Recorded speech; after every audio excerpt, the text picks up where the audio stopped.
Hey everyone, today I'll show you how to use Google Maps with Uber Driver app. It's very easy to do.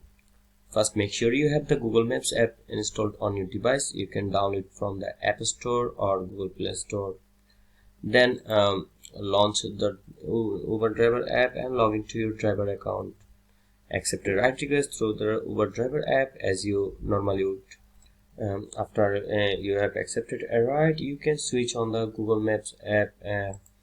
For navigation, exit the Uber Driver app and open Google Maps. In Google Maps, enter the passenger destination address.